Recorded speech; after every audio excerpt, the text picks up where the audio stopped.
नमस्कार। इसरो के इस महाअभियान से जुड़ने के लिए आप सादर आमंत्रित हैं। मैं पद्मदेव मिश्रा अपने को-होस्ट श्रीमती आरुषि सेठ के साथ आप सभी को और देश विदेश से जुड़े सभी दर्शकों का हार्दिक अभिनंदन और स्वागत करता हूं। 23 अगस्त 2023 आज की शाम इसरो के वैज्ञानिकों और सभी अंतरिक्ष वैज्ञानिकों के साथ लैंडर मॉड्यूल को चंद्रमा के सतह पर उतरने के ऐतिहासिक पलों को देखने के लिए तैयार और उत्सुक हैं। जी हाँ, इसरो के गौरवपूर्ण इतिहास में एक और अध्याय जुड़ने जा रहा है और आज हम सब लोग इसके साक्षी बनेंगे। आप ये सारे विजुअल्स अपने स्क्रीन पर इसरो के मिशन ऑपरेशन कॉम्प्लेक्स यानी मॉक से देख रहे हैं, जो कि बेंगलुरु में स्थित telemetry tracking and command network इस ट्रैक से प्रसारित किया जा रहा है। ये विजुअल्स आपको पावर डिसेंट के काउंटडाउन और उस पथ को प्रदर्शित कर रहा है जिस पे चलकर लैंडर आज चंद्रमा के साउथ पोल पे सेफ और सॉफ्ट लैंडिंग करेगा। आपको ध्यान दिला दूं, इस समय हम लोग पावर डिसेंट शुरू होने से लगभग 22 मिनट दूर हैं। जो दर्शक थोड़ी देर से जुड़े हैं उनकी जानकारी के लिए बता दें, आप लोग इस ऐतिहासिक पल को इसरो के ऑफिशियल वेबसाइट, फेसबुक, ट्विटर और यूट्यूब पे भी देख सकते हैं। Honorable dignitaries, delegates, scientists, media personnel, and dear viewers, a very good evening to all of you. We at ISRO welcome you to the live coverage of India's prestigious Chandrayaan-3 mission's landing event on the lunar surface. These are the visuals from Mission Operation Complex at ISRO's Telemetry Tracking and Command Network, ISTRAC, situated in Namma, Bengaluru, Karnataka. I, Arushi Seth, and my colleague, Dr. Padamdeo Mishra, are your hosts for the evening and shall accompany you on the journey of the landing event from powered descent start to touchdown. Today, we shall be witnessing the final phase of the critical and most technologically challenging mission operations of Chandrayaan-3, wherein the lander module will be making a safe and soft landing on the surface of the moon. These display screens show the countdown to the power descent start as well as the path that will be followed by the lander module. We are 18 minutes away from the commencement of power descent. India is at the brink of creating history as we all await with bated breath to witness the landing on Moon's south polar region.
ISRO का पहला moon mission Chandrayaan one अक्टूबर 2008 में PSLV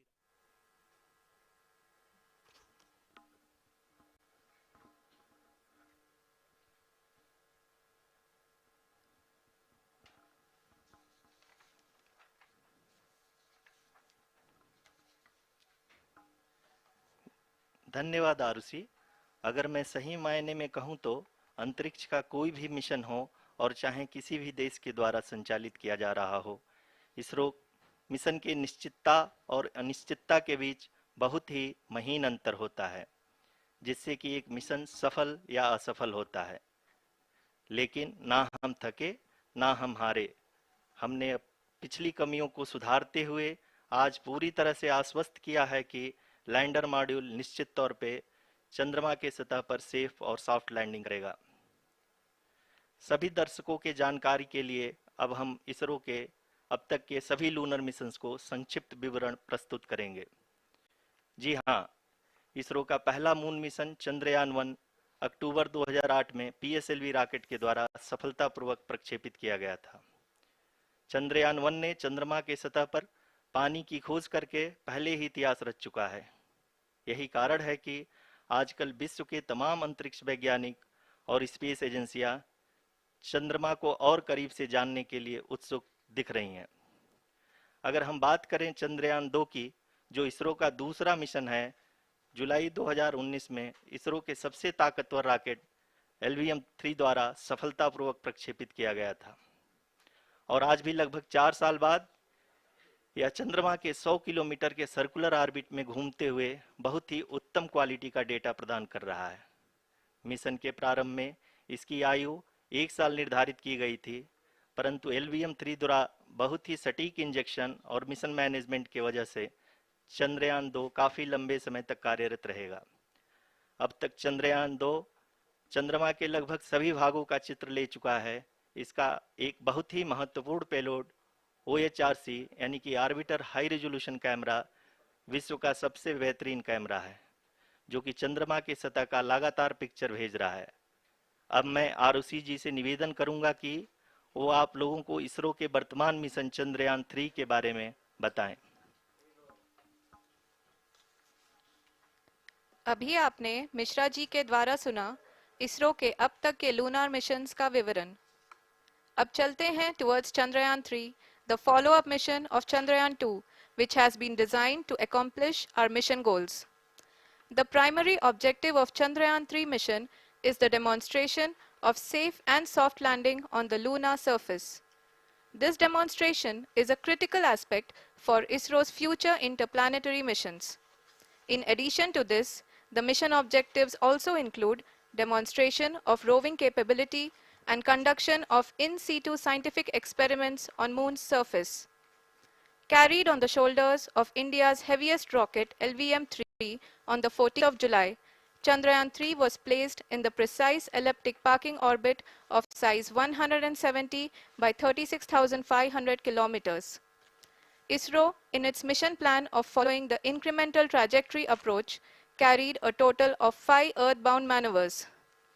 The fifth apogee-raising maneuver, which took place on the 25th of July, placed the spacecraft in an orbit of 250 by 1,27,000 kilometers. At the early hours of 1st August, the translunar injection was carried out, after which the composite module began the final leg of its long journey of nearly 3,84,000 kilometers for its rendezvous with the Moon. The TLI was a key step in the mission, enabling the spacecraft to escape Earth's gravitational pull and travel to the Moon. An orbit of 288 by 3,69,328 kilometers was achieved at the end of the translunar injection. जी हाँ, translunar injection किसी भी interplanetary mission के लिए बहुत ही आवश्यक परंतु कठिन operation होता है। इस सफल मैन्यूवर के बाद चंद्रयान-3 पृथ्वी से दूर निकलकर चंद्रमा के प्रभाव क्षेत्र में एक हाइपरबोलिक ट्रेजेक्टरी के द्वारा पहुंचाया गया। पुनः 5 अगस्त 2023 को लूनर ऑर्बिट इंसर्शन के द्वारा चंद्रयान-3 को 160 किलोमीटर के पेरिलून और 18,000 किलोमीटर के अपोलून के साथ चंद्रमा के इलिप्टिकल ऑर्बिट में स्थापित कर दिया गया। TLI के तरह LOI भी एक बहुत जटिल ऑपरेशन होता है। इसमें हमें यह ध्यान देना आवश्यक होता है कि उपग्रह के वेगमान को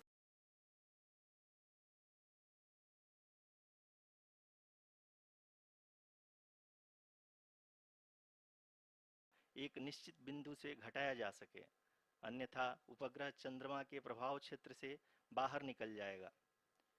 LOI के सफलतापूर्वक परिचालन के बाद चंद्रयान 3 की कक्षा को 4 बार और परिवर्तित किया गया। इस दौरान चंद्रमा की अधिकतम ऊंचाई को घटाकर 160 किलोमीटर कर दिया गया। इस पूरी प्रक्रिया में propulsion मॉड्यूल का लगभग 755 किलोग्राम ईंधन का उपयोग हुआ और चंद्रयान 3 के वेग मान को लगभग 850 मीटर प्रति सेकंड कम कर दिया गया। लैंडर मॉड्यूल को लगभग 150 किलोमीटर के सर्कुलर ऑर्बिट में स्थापित करने के बाद 17 अगस्त 2023 को propulsion मॉड्यूल से अलग कर दिया गया। पुनः लैंडर मॉडल के ऑर्बिट को 2 डीबूस्ट मैन्यूवर्स के द्वारा 150 किलोमीटर के सर्कुलर ऑर्बिट से घटाकर 25 गुणे 130 किलोमीटर के एलिप्टिकल ऑर्बिट में स्थापित कर दिया गया। इस दौरान यह भी सुनिश्चित कर दिया गया कि 800 न्यूटन के चारों थ्रोटल थ्रस्टर्स पावर डिसेंट के समय किसी भी चुनौती का सामना कर सकें। लैंडर मॉड्यूल इस ऑर्बिट में 4 दिन तक चंद्रमा की परिक्रमा करता रहा ताकि इसके सभी सब सिस्टम को पावर डिसेंट से पहले कार्यात्मक रूप से वेरीफाई और वैलिडेट किया जा सके। इस दौरान चंद्रयान 2 और लैंडर मॉड्यूल की आपस में बातचीत भी हो चुकी है। और संक्षेप में अब तक की यात्रा की बात करें तो लैंडर मॉड्यूल अब तक 21 बार पृथ्वी के और लगभग 120 बार चंद्रमा का चक्कर लगा चुका है और इस पूरी यात्रा में लगभग 55 लाख किलोमीटर की यात्रा भी पूरी कर चुका है। अब तक के इस पूरे अभियान में यह भी सुनिश्चित किया गया कि सारे ऑर्बिट मैन्यूवर्स इस प्रकार किए जाएं कि लैंडिंग साइट पावर डिसेंट की शुरुआत से ही लैंडर के ऑर्बिटल प्लेन में बना रहे।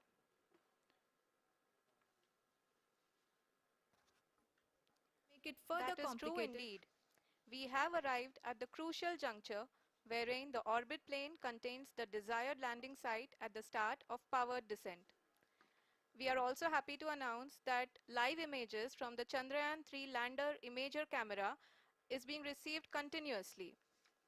The demonstration of soft landing on the moon's surface is no ordinary feat due to the innumerable challenges and complexities involved. The lander velocity has to be killed from nearly 6,048 kilometers per hour without any aid from the thin and tenuous moon's atmosphere. The lunar dust at the time of landing and the craters and boulders scattered over the moon's surface make it further complicated to achieve this. The new and improved Chandrayaan-3 design has been built after envisaging all the scenarios which the lander module can encounter. With several software improvements, provision for full-level redundancies, a plethora of special tests, namely the integrated hot test, integrated cold test, and lander leg drop tests were carried out for the lander module. The success of these tests has provided great confidence in the performance of all the onboard sensors, propulsion system, and associated guidance, control, and navigation algorithms. The key findings during the tests have enabled to improve the overall system performance. The largely unexplored south pole of the moon has been chosen as the intended landing site since there is a possibility of finding ice and other minerals which would be vital resources for future explorers. Apart from continuing investigations pioneered by Chandrayaan-1 and Chandrayaan-2, the Chandrayaan-3 mission will also provide invaluable data to the science community around the world. Let us give our viewers a glimpse on the configuration of Chandrayaan-3 mission.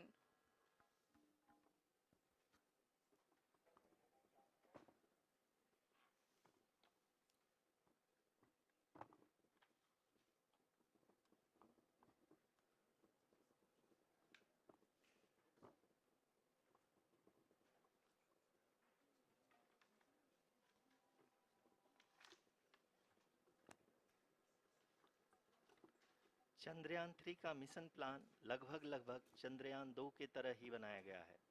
यहाँ यह भी सुनिश्चित किया गया है कि चंद्रयान 3 को rocket से अलग होने से लेकर के चंद्रमा के निकटतम कक्षा में स्थापित होने तक सारी गतिविधियाँ चंद्रयान 2 के तरह ही हों। और अब हम यह कह सकते हैं कि यह प्लान पूरी तरह से 100% सफल रहा। हालांकि लैंडर मॉड्यूल के सेंसर्स और propulsion सिस्टम को इस तरह से मजबूत किया गया है कि लैंडर पावर डिसेंट के समय किसी भी आपदा से बाहर आकर के मिशन के मुख्य उद्देश्य को पूरा कर सके। इस क्रम में लैंडर के मुख्य सेंसर्स कारा, लासा, एलएचबीसी, एलडीवी और एलएचडैक का कार्यात्मक परीक्षण भी किया जा चुका है। एलडीवी, जो कि पूर्णतः स्वदेशी तकनीकी से बनाया गया एक नया सेंसर है, इसका मुख्य कार्य लैंडर के वेलोसिटी को तीनों अक्षों में कंप्यूट करना है। पावर डिसेंट के दौरान लैंडर के सटीक पोजीशन और वेलोसिटी का ज्ञान होना बहुत ही आवश्यक है। लिराप यानी laser inertial referencing and accelerometer package इस कार्य को पावर डिसेंट के दौरान बखूबी निभाएगा। ट्रैजेक्टरी जनरेशन, जो कि चंद्रयान 3 मिशन के लिए बहुत ही अहम है, क्योंकि हर ऑर्बिट मैन्यूवर के बाद यह सुनिश्चित किया जाता है कि लैंडर की मिशन ऑब्जेक्टिव को ना बदले। इस क्रम में मैं यह भी आपको बता दूं कि ऑर्बिट डिटर्मिनेशन, जो कि उपग्रह के पोजीशन और वेलोसिटी को बहुत ही एक्यूरेटली बताता है, एक बहुत ही कठिन और जटिल कंप्यूटेशन और एस्टिमेशन होता है। यहाँ यह भी जानना महत्वपूर्ण है कि चंद्रयान 2 का OHRC पेलोड अब तक काफ़ी ऊंचे स्तर का डैम प्रदान किया है, जिसके फलस्वरूप लैंडिंग साइट के सीमा को बढ़ाकर 4 गुणे 2.4 किलोमीटर कर दिया गया है, जो कि पावर डिसेंट के दौरान सॉफ्ट लैंडिंग कराने में काफ़ी सहायक सिद्ध होगा। Apart from the sensors, Chandrayaan-3 is equipped with a suite of sophisticated payload instruments. While Chandrayaan-1 and Chandrayaan-2 orbiter have provided abundant remote sensing data of Moon, equally important are the on-site localized measurements that provide ground truths. Lander and rover have payloads which are completely new and will perform in situ analysis of lunar surface. The two spectroscopes on rover, APXS and LIBS, will actively measure the surface elemental abundances at the landing location and surrounding area. The lander carries a seismometer ILSA that can sense impact events and lunar quakes. The thermal probe CHAST will measure the temperature profile and thermal conductivity of Moon's regolith. The Rambha payload will carry out lunar ionosphere studies, while the laser retroreflector array shall be a passive location indicator for future spacecraft equipped with laser altimeter. The propulsion module has not been left behind, and an experimental shape payload has been added to it as a value addition.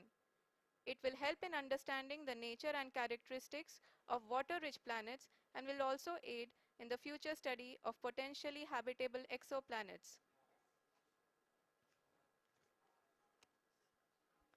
We are minutes away from the start of powered descent. The entire powered descent shall be carried out by the onboard autonomous landing sequencer, or ALS, which is a series of instructions preloaded to the lander module. These instructions include the commands to be executed, data to be collected and analyzed, and decisions to be made and executed autonomously throughout the powered descent.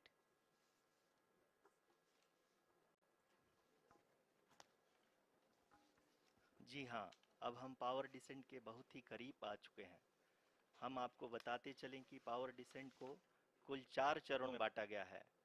सबसे पहले आता है rough breaking phase, जिसमें lander की ऊंचाई को चंद्रमा की सतह से 30 किलोमीटर से घटाकर 7.4 किलोमीटर कर दिया जाएगा।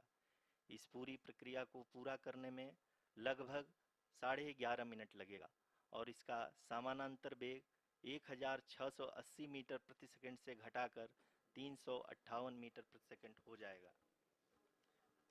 We have continuous flow of lander telemetry data from ISRO's Deep Space Network IDSN-32 located in Belalu, Bengaluru. The data is being acquired real-time by station and is flown to the Mission Operation Complex through our communication links. In addition to it, we also have support from ESA and JPL DSN stations. There will be no ground intervention once the ALS takes charge. The preparation for today's event had started 48 hours before, wherein various pre-selections and uplinking of parameters for the autonomous landing sequence were carried out. The whole descent is divided into 4 phases: the rough braking phase, the attitude hold phase, fine braking phase, and the local navigation phase or the terminal descent phase.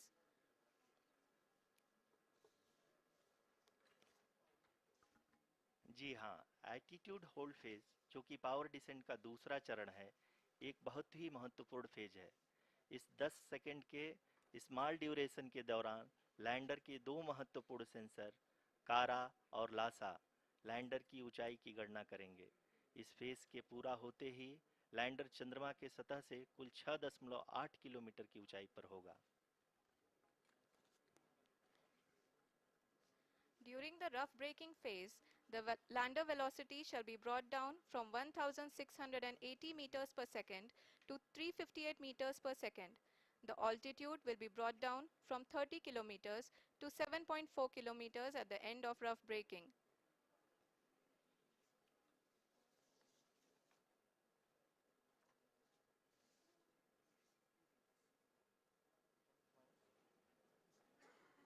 Currently,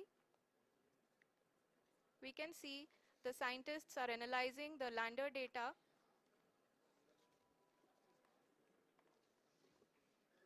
जी हाँ, हम ये देख सकते हैं कि mission operation complex रूप में बैठे सभी वैज्ञानिक ये जो भी डेटा देख रहे हैं वो डीप स्पेस नेटवर्क आईडीएसन 32 के द्वारा प्रोवाइड किया जा रहा है।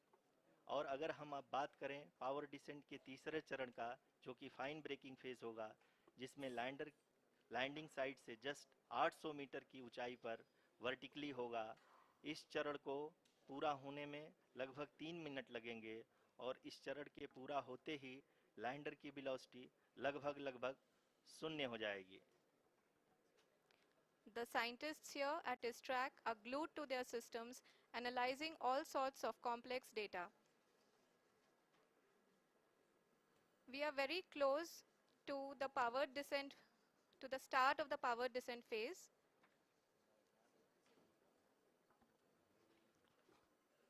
जी हाँ, अगर अगर अगर हम अब बात करें पावर डिसेंट के चौथे और अंतिम चरण का, जो कि लोकल नेविगेशन फेज या टर्मिनल डिसेंट फेज भी कहा जाता है, इस दौरान लैंडर के दो इंजन बंद कर दिए जाएंगे और लैंडर के सेंसरों द्वारा इसके हाइट और वेलोसिटी की गणना इनर्शियल नेविगेशन को भेज दिया जाएगा। इस दौरान लैंडर 150 मीटर की ऊंचाई को प्राप्त करने के बाद कुल 131 सेकंड लगाएगा। इस पड़ाव पे आने के बाद पुनः लैंडर 22 सेकंड के लिए हवरिंग करेगा।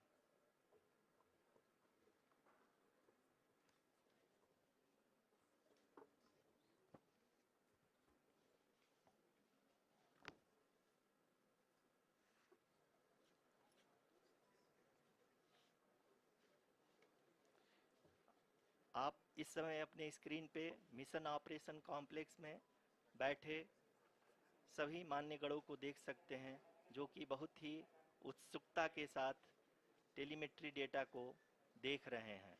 अभी हम लोग पावर डिसेंट शुरू होने से जस्ट कुछ ही पल दूर हैं।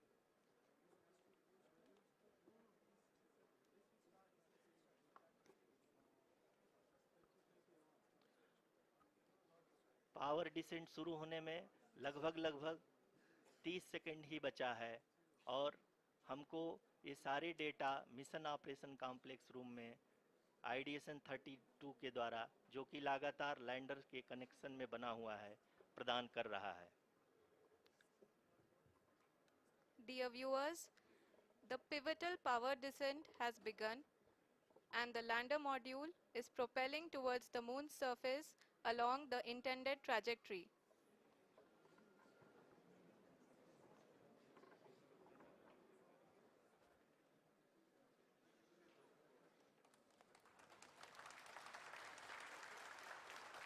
जी हाँ, अब देख सकते हैं रफ ब्रेकिंग फेज की शुरुआत हो चुकी है।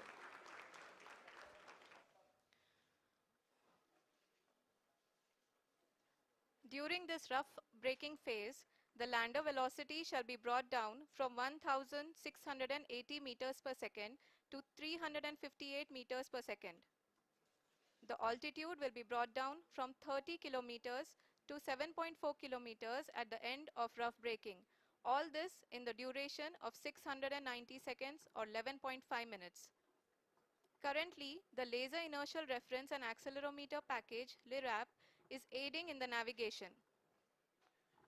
जी हाँ, अभी आप अपनी स्क्रीन पे देख सकते हैं कि लैंडर अब तक कुल 191 किलोमीटर हॉरिजेंटल दिशा में चल चुका है और अभी तक इसकी वेलोसिटी लगभग 31 किलोमीटर बनी हुई है।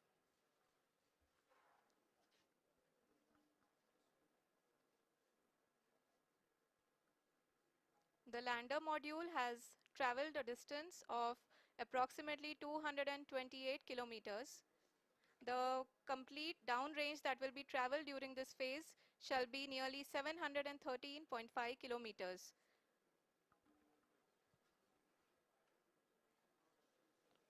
जी हाँ, कुल 745 किलोमीटर के इस रफ ब्रेकिंग फेज में आप देख सकते हैं कि हम लोग लगभग अपनी यात्रा 20% कंप्लीट कर चुके हैं।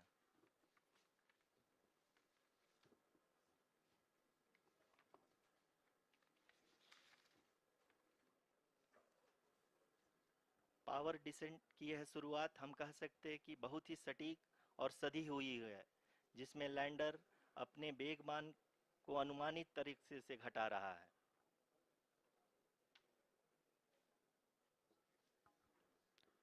The altitude of the lander module will reduce from 7.4 kilometers to 6.8 kilometers. During the next phase, which is going to be the attitude hold phase. We can currently see that the altitude of the lander module is nearly 31 kilometers. Arushi, अभी हम इस ground race को देखते हुए कह सकते हैं कि रफ ब्रेकिंग फेज की शुरुआत बहुत ही अच्छे तरीके से हुई है। आप ये देख सकती हैं कि जो भी प्रोजेक्टेड ग्राउंड रेस है उसी पे अपना लैंडर मॉड्यूल आगे चलते हुए बढ़ रहा है। अभी तक ये देखा जा सकता है कि लैंडर मॉड्यूल लगभग 370 किलोमीटर क्षैतिज दिशा में चल चुका है। The mission operations team is analyzing the data. We can all see the seriousness and the concentration with which each and every parameter of the lander module is being analyzed. The performance, so far seems to be nominal. जी आरुषि, चूंकि ALS activate किया जा चुका है, इसलिए ground से कोई commanding नहीं की जा रही है। इस दौरान आपके स्क्रीन पे सारे डेटा इसरो के डीप स्पेस नेटवर्क से रियल टाइम में आ रहे हैं। इस मिशन में सेकेंड और थर्ड आर्डर गाइडेंस पॉलिनोमियल का प्रयोग हुआ है, जो कि इनर्शियल थ्रस्ट और एंगल के हमेशा सुनिश्चित करेगा। During the entire descent, there is no ground intervention as the ALS has taken charge. The preparation for today's event had started nearly 48 hours before, wherein various pre-selections and uplinking of parameters were done. We can see that the vertical velocity of the lander module has been brought down. It is continuously coming down. And the ALS had already been initiated 1 hour before the scheduled time of the power descent start. Following this, the throttleable engine electronics module, the TECM, was switched on and lander was oriented to the favorable attitude. जी हाँ, आप अपनी screen पे देख सकते हैं कि lander module, जिसकी शुरुआत में वेलोसिटी 1680 मीटर पर सेकंड थी, लगभग 1150 मीटर पर सेकंड हो चुकी है, जो कि एक बहुत ही मैजेस्टिक शुरुआत कही जा सकती है इस रफ ब्रेकिंग फेज के लिए।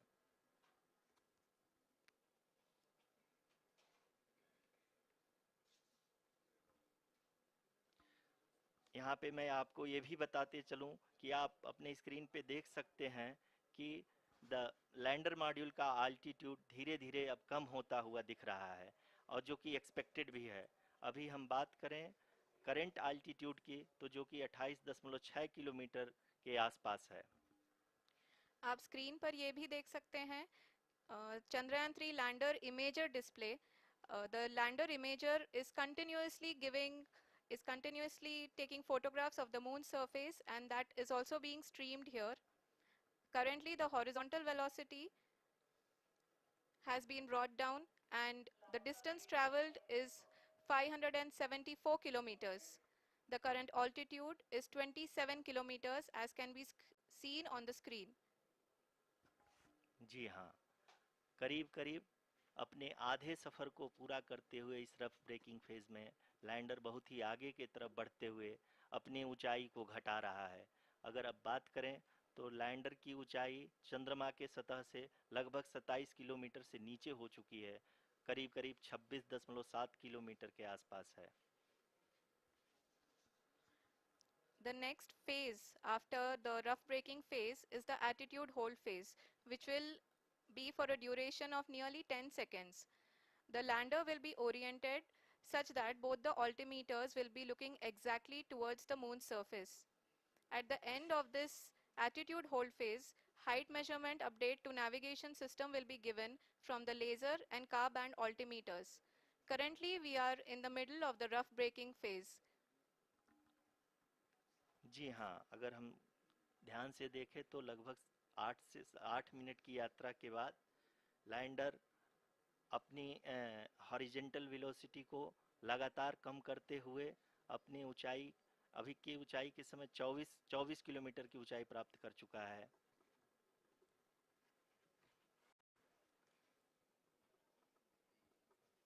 अब तक के आंकड़े को देखते हुए हम कह सकते हैं कि लैंडिंग पूरी तरह से नॉमिनल है। यहाँ पर हम देख सकते हैं कि हॉरिजेंटल वेलोसिटी लगातार कम होती हुई दिख रही है।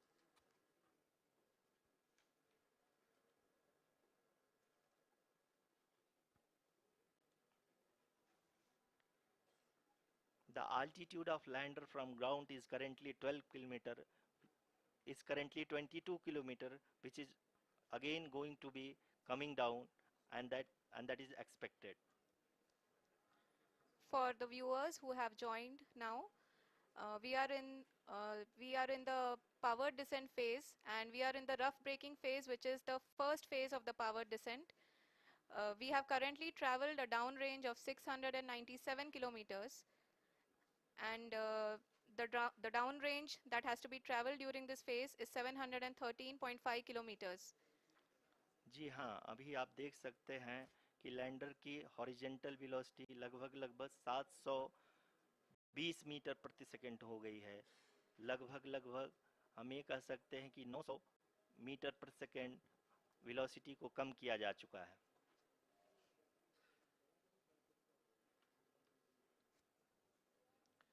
At the same time, we can see the altitude of the lander is just 17.8 kilometer from the moon surface, which is going to be around 7.4 at the end of the rough braking phase.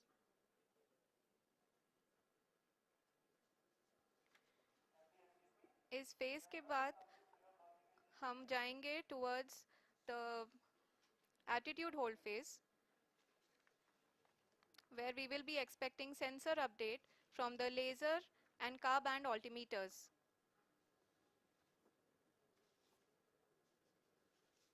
We can see the visualization of the lander module moving towards the moon's surface. The current altitude is nearly 15.2 kilometers, and the distance traveled is 754 kilometers. We can also see the image that the lander imager camera has been providing. जी हाँ, इस rough breaking phase के दौरान 800 Newton के चारों throttle engine अपने कार्य को पूरी तरह से अंजाम दे रहे हैं और लैंडर के हॉरिजॉन्टल वेलोसिटी को लगातार कम कर रहे हैं। अब तक लैंडर लगभग अपने 75 से 80% की यात्रा को पूरा कर चुका है।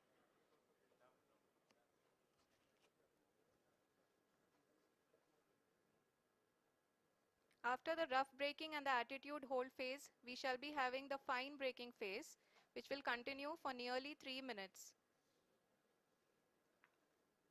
The whole phase is being driven by the autonomous landing sequencer, and there is no intervention from ground. जी हाँ आरुषि, अभी आप अपनी स्क्रीन पे देख सकती हैं कि जो करंट आल्टीट्यूड है चंद्रमा के सतह से लगभग 10 किलोमीटर के आसपास है। जी हाँ, हम अपने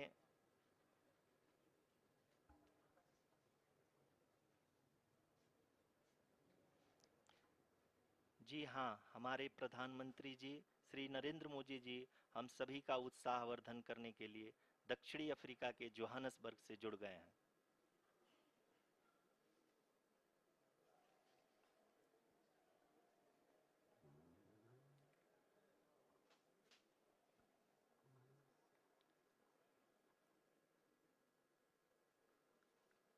Yes, we are privileged to have with us Honorable Prime Minister of India, Shri Narendra Modi ji, who has joined us from South Africa's Johannesburg to encourage us.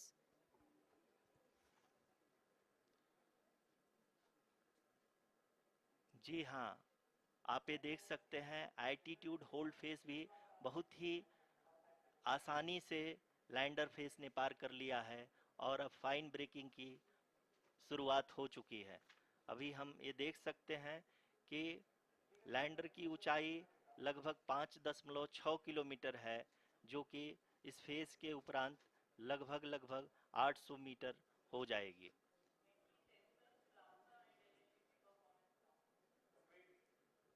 We can hear from the mission operations team that the sensors are performing nominally, and we are currently in the midst of the fine braking phase, which is going to continue for 3 minutes, and the altitude is going to be reduced to nearly 800 meters at the end of this phase. जी हाँ, जैसा कि आरुषि जी ने बताया कि लगभग 3 minute के उपरांत lander की हाइट लगभग 800 मीटर वर्टिकली होगी और यहाँ पे लैंडर की horizontal velocity, vertical velocity, even down range भी लगभग शून्य होगा। We can see the visual of the lander module, and we can see that the downrange traveled is nearly 831 kilometers.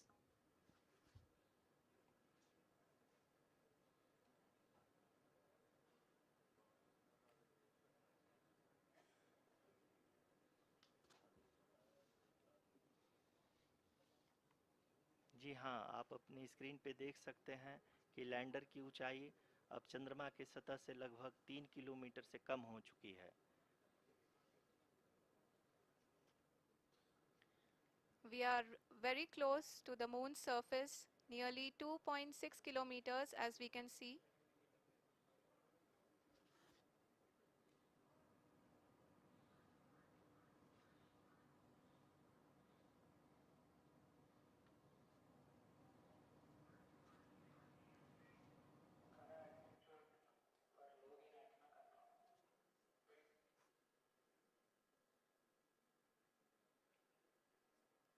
जी हाँ, अभी आप देख सकते हैं कि लैंडर की ऊंचाई लगभग 1 किलोमीटर के आसपास है।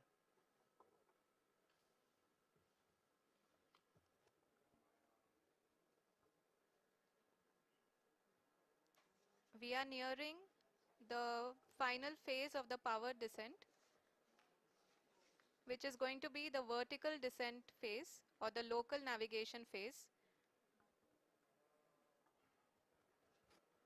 जी हाँ, अब हम फाइन ब्रेकिंग वेव के एकदम करीब आ चुके हैं। हाँ, आप तालियों के गड़गड़ाहट से सुन सकते हैं कि हम लोगों ने तीसरे चरण को भी बहुत ही सफलतापूर्वक हासिल कर लिया है और अभी हम वर्टिकल डिसेंट फेज में आ चुके हैं, जिसकी शुरुआत भी बहुत ही अच्छे ढंग से हो चुकी है।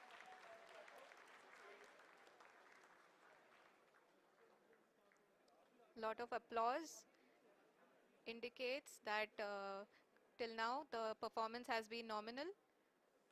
We are in the vertical descent phase 1.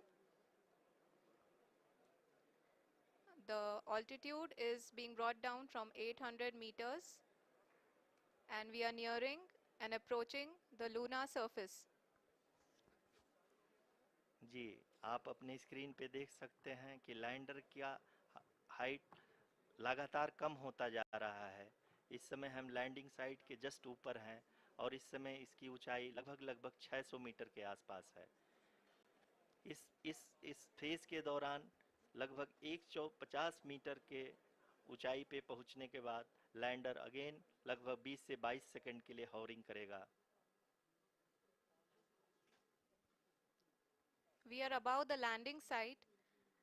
The horizontal as well as the vertical velocity is now being constantly reduced, and the lander module has begun its descent towards the landing site.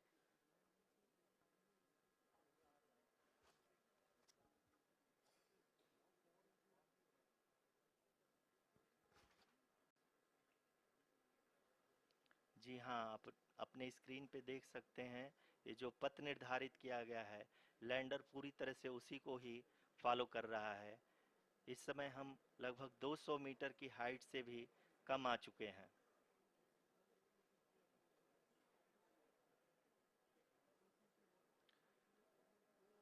अब हम ये देख सकते हैं कि हम लगभग 150 metre की ऊंचाई पे हैं चंद्रमा के सतह से।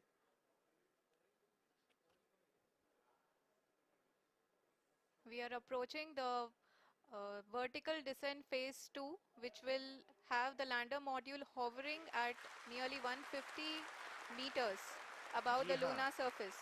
जी हाँ, आप इस तालियों के गड़गड़ाहट को सुन सकते हैं, जो कि सेकंड हैवरिक फेज के कंप्लीट होने के बाद इन सारे वैज्ञानिकों के द्वारा की जा रही है।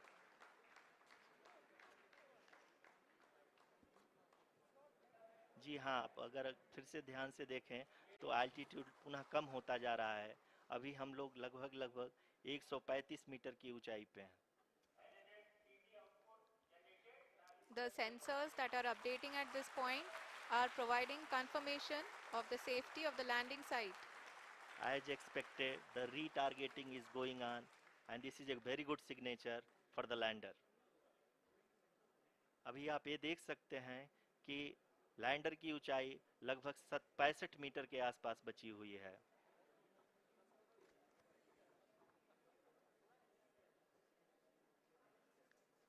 Currently, only 2 engines are now being fired, and we are nearly at zero velocity, vertical and horizontal.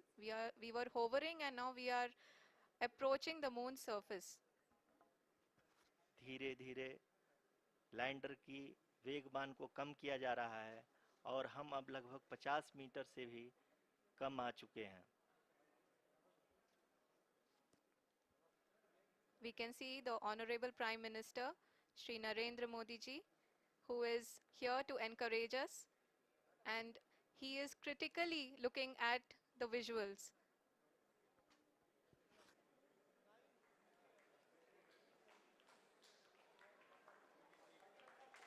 जी हाँ, आप अपने स्क्रीन पे देख सकते हैं कि हम lander module People are applauding.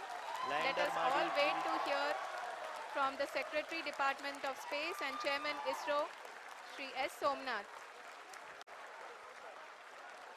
Lander module पूरी तरह से सेफली और सॉफ्टली चंद्रमा के सतह पे लैंड हो चुका है।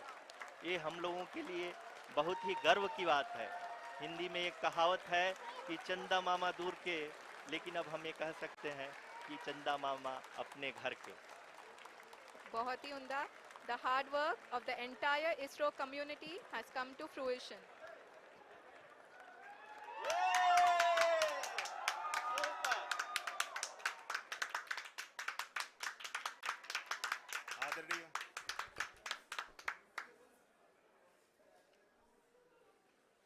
आदरणीय प्रधानमंत्री जी, नमस्कार. Sir, we have achieved soft landing on the moon. India is on the moon. Sir, I request our Honorable Prime Minister to address us and bless us. Thank you, sir.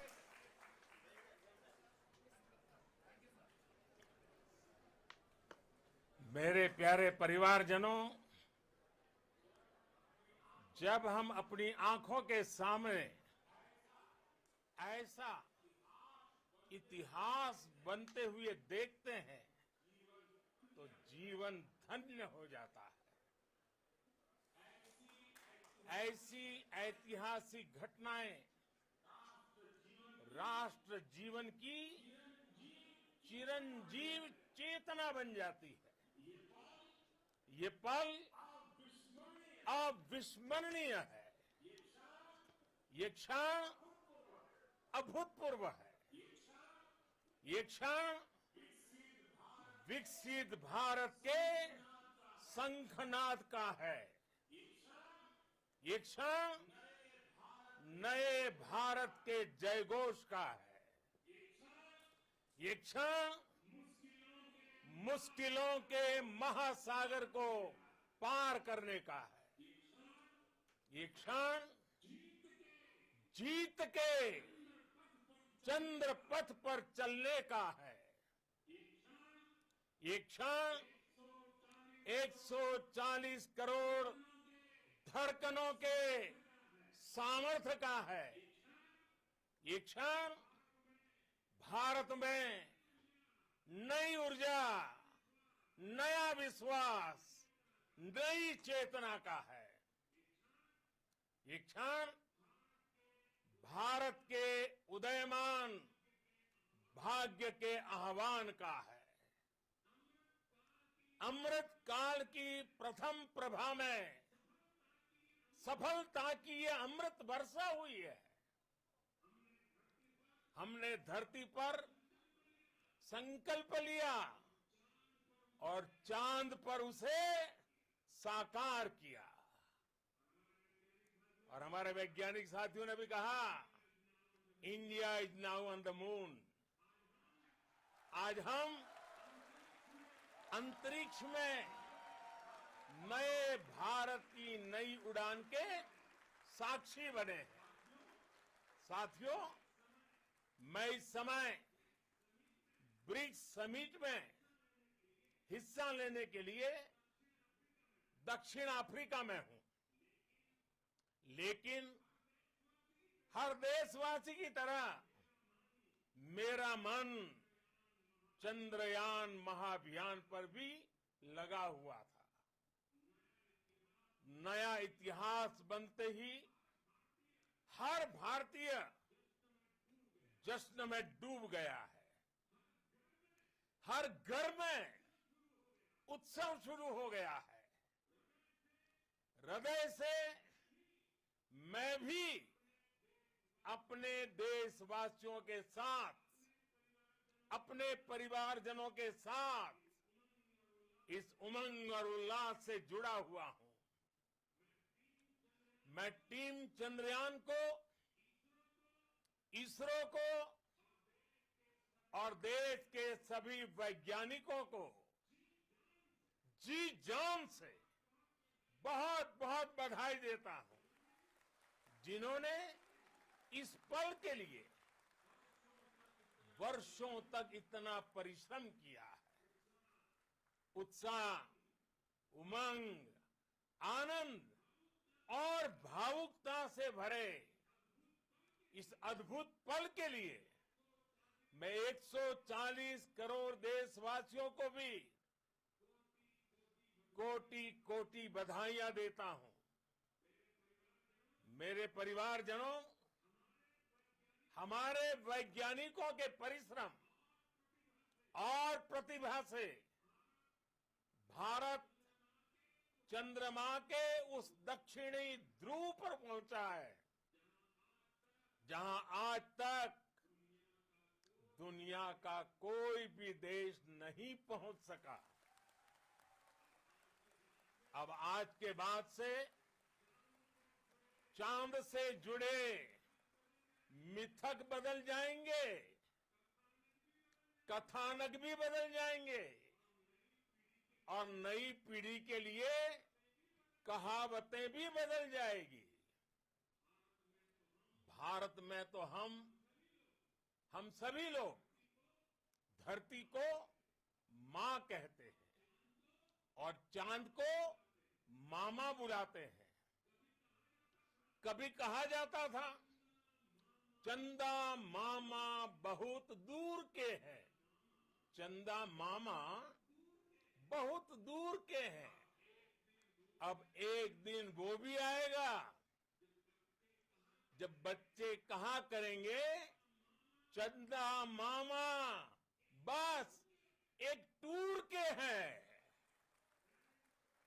Friends, on this joyous occasion, I would like to address all the people of the world, the people of every country and region, India's successful moon mission is not just India's alone. This is a year in which the world is witnessing India's G20 presidency. Our approach of one earth, one family, one future is resonating across the globe. This human-centric approach that we present and that we represent has been welcomed universally. Our moon mission is also based on the same human-centric approach. Therefore, this success belongs to all of humanity, and it will help moon missions by other countries in the future. I am confident that all countries in the world, including those from the global south, are capable of achieving such feats. We can all aspire for the moon and beyond. मेरे परिवारजनों, चंद्रयान महाअभियान के ये उपलब्धि भारत की उड़ान को चंद्रमा की कक्षाओं से आगे जाएगी। हम हमारे सौर मंडल की सीमाओं का सामर्थ्य परखेंगे और मानव के लिए ब्रह्मांड की अनेक संभावनाओं को साकार करने के लिए भी जरूर काम करेंगे। हमने भविष्य के लिए कई बड़े और महत्वाकांक्षी लक्ष्य तय किए हैं। जल्द ही सूर्य के विस्तृत अध्ययन के लिए ISRO Aditya L1 mission launch करने जा रहा है। इसके बाद शुक्र भी इसरो के लक्ष्यों में से एक है। गगनयान के जरिए देश अपने पहले ह्यूमन स्पेस फ्लाइट मिशन के लिए भी पूरी तैयारी के साथ जुटा है। भारत बार बार ये साबित कर रहा है कि sky is not the limit. साथियों, साइंस और टेक्नोलॉजी देश के उज्जवल भविष्य का आधार है। इसलिए आज के इस दिन को देश हमेशा हमेशा के लिए याद रखेगा। यह दिन हम सभी को एक उज्जवल भविष्य की ओर बढ़ने के लिए प्रेरित करेगा। ये दिन हमें अपने संकल्पों की सिद्धि का रास्ता दिखाएगा। ये दिन इस बात का प्रतीक है कि हार से सबक लेकर जीत कैसे हासिल की जाती है। एक बार फिर देश के सभी वैज्ञानिकों को बहुत बहुत बधाई और भविष्य के मिशन के लिए ढेरों शुभकामनाएं। बहुत बहुत धन्यवाद।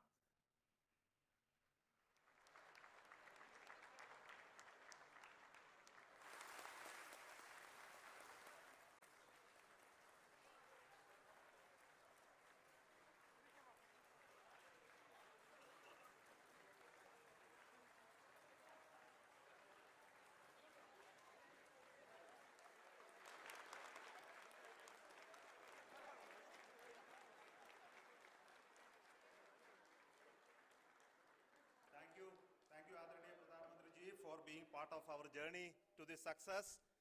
And let me take this opportunity to thank the people behind this mission, the project director of Chandrayaan-3. He is here. Veera Muthuvel, congratulations to you. The associate project director, Kalpana, and the mission operations director, Srikanth. And the satellite was built at your Rao Satellite Center, Shankaran, the director.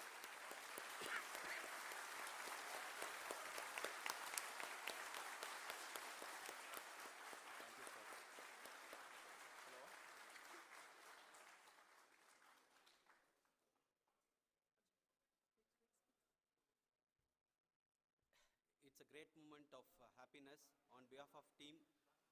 It gives me immense satisfaction on achieving this goal as a project director of this mission. The entire mission operations right from launch till landing happened flawlessly as per the timeline, and we became the 4th country to demonstrate the soft landing onto the moon surface, and we became the first country to go to near to the south pole of the moon.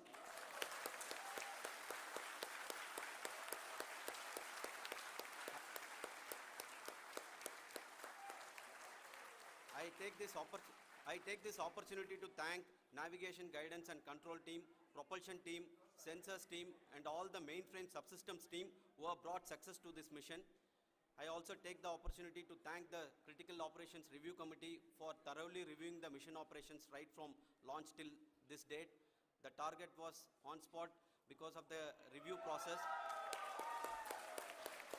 I also thank the ISRO higher management, right from Chairman ISRO, Director URSC and all the center directors and higher ISRO officials. And finally, my thanks to the Chandrayaan-3 project executives spread across the ISRO centers. Thank you.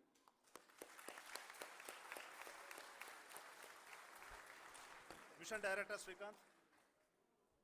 It gives me an immense pleasure to be part of Chandrayaan-3 and acting as Mission Director. I would like to thank each and every team member who has supported in carrying out all the mission operations flawlessly, and I would like to thank my senior management, Chairman ISRO, Director URSC, my senior colleagues and my team members for carrying out and supporting all the things carrying out in proper way. Thank you very much. Associate Project Director Kalpana. Good evening to all. This will remain the most memorable and the happiest moment for all of us, for our team Chandrayaan-3. We have achieved our goal flawlessly. From the day we started rebuilding our spacecraft after Chandrayaan-2 experience, it has been breathe in, breathe out Chandrayaan-3 for our team.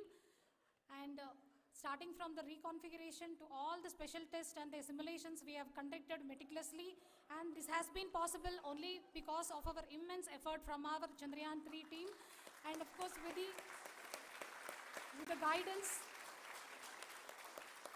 the guidance from our Chairman ISRO, our directors and all our experts. With all this, it has been possible. Thank you one and all. Thank you for all the minutest help which has been provided from all the areas of departments. Thank you. Thank you.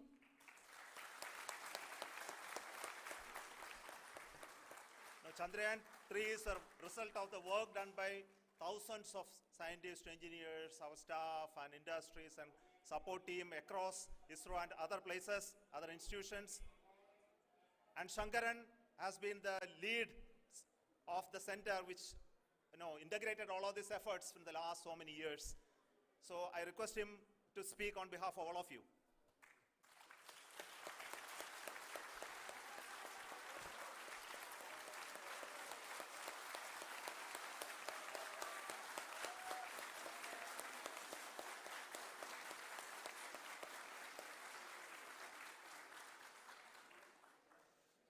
Thank you very much for the affection that has been displayed today now. Today, we have achieved what we set out to achieve in 2019. It was delayed by about 4 years, but we have done it. When Chandrayaan-3 was launched, after the separation of the spacecraft from launch vehicle, I said, I will speak the rest of the things after the soft landing. So here I will take a couple of minutes to tell the tremendous amount of effort that has been put in by the entire project team. When I say project team, it is not just only the project director and associate project director. Of course, they are the face of the project. They have been living, sleeping, eating, breathing Chandrayaan for the last 4 years. They have been supported by such a large number of people, particularly in the navigation, guidance and control area, propulsion system. This area, the amount of effort that has been put by people, the number of simulations that have been done, the number of reviews they have gone through, the amount of criticism they faced and overcome that. It is, as a person who has been watching this for the last 4 years along with them, my heart goes out for them. The amount of effort is tremendous. That is what ISRO is all about. That is what our organization has taught us to do. Now today, this success has put us even more higher responsibility, as the Honorable Prime Minister was telling, because we have set the bar now so high. Nothing less than nothing less spectacular than this is going to be inspiring for any of us in the future. So as the Honorable Prime Minister mentioned, we will be now looking at putting the man in space, putting a spacecraft around Venus and landing a craft in Mars. Work on all these activities are going on for few years, and this success today will inspire us and will spur us to take those efforts even more strongly, so that we will make our country proud again and again and again. Thank you very much for every one of you who have directly or indirectly participated in this mission, encouraged us, intentionally or unintentionally helped us in all for every one of you. A big thank you, because even casual remark, an unintended point can help a person who is striving to reach a goal. The person who is making that remark may not have meant it that way, but sometimes it can ignite that's why I said that even unintended help is very, very, very welcome, and we are very, very thankful for that. Thank you, Team ISRO, for supporting all of us. The amount of affection we received when this mission came into this final stage, the number of people who gave us confidence that nothing can go wrong and this is going to be successful. In fact, I was not that much confident, because we have seen a couple of times issues, because I know very well as a person who has been doing in this domain for 36 years, I know there are thousands of things. Any of that can anytime go wrong and derail. But so many of the people, because that I only see as the reflection of the effort we have put, that people are so happy to see this effort and they want us to succeed. It is not that they know that we are going to succeed. The people want us to succeed. So thank you very much for everyone for your love and affection. We will continue to do our best and make our flag fly, ISRO's as well as India's flag fly high. Thank you very much.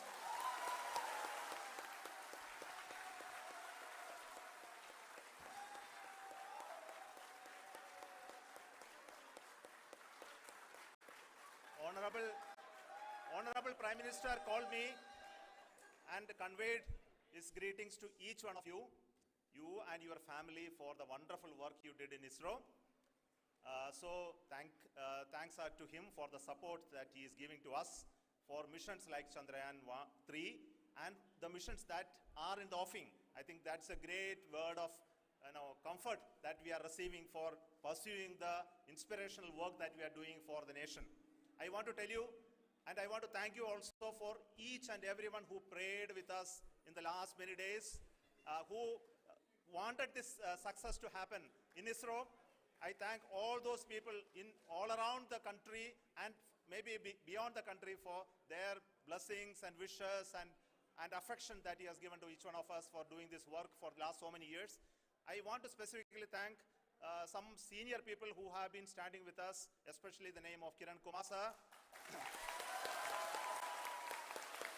and Mr. Kamalakar,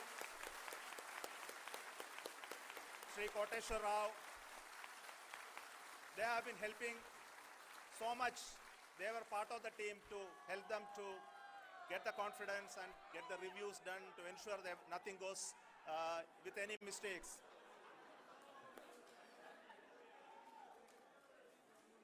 And of course, this is not the work of us alone. This is a work of a generation of ISRO leadership and ISRO scientists. And this is a journey we started in Chandrayaan-1, continued in Chandrayaan-2, and Chandrayaan-2 craft is still working and doing a lot of communication work with us. And all the team that contributed to building Chandrayaan-1 and Chandrayaan-2 should be remembered and thanked while we celebrate Chandrayaan-3. And this is an incremental progress and definitely a great, huge one it is. And thank you so much for all the support and work that you have done. Thank you.